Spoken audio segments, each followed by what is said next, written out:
Girl friend ఎలా ఉంది? ఒక ఎమోషనల్ డ్రైవ్ అని అయితే చెప్తాను నేను.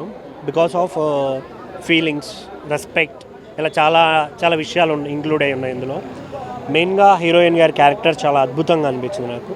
వెన్ క్లైమాక్స్ చాలా బాగా అనిపించింది నాకు. రిమైనింగ్ అంత పెద్ద ఏదో నార్మల్గా వెళ్తుంది. అను ఇమాన్యుయల్ క్యారెక్టర్ కానీ, వాళ్ళ ఫ్రెండ్స్ క్యారెక్టర్, చాలామంది దీక్షిత్ శెట్టి క్యారెక్టర్ కానీ ఒక పర్లేదు అనిపించింది. ఏంటి అసలు కాన్సెప్ట్ ఏంటి? కాన్సెప్ట్ ఏంటంటే మెయిన్ మనం ప్రేమించిన అమ్మాయి మనతోనే ఉండాలి.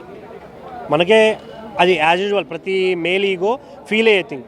మనం ఉన్నప్పుడు వాళ్ళు ఎందుకు పని చేయాలి అని మనమే చూసుకుంటాం.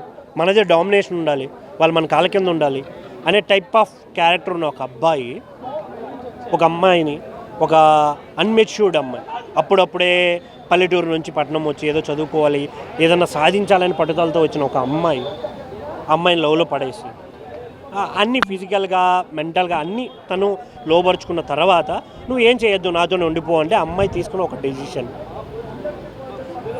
ఎలా అంటే నాకంటూ ఏం లేనా, నాలా నేను ఉండాలి కదా, నేనేంటి, మొత్తం నా హ్యాండ్ అంతా నీ చేతిలో పెట్టేస్తే నేనేంటి అనే థాట్ వచ్చి ఆ అమ్మాయి బ్రేకప్ చెప్పినప్పుడు ఆ అబ్బాయి బిహేవ్ చేసే బిహేవియర్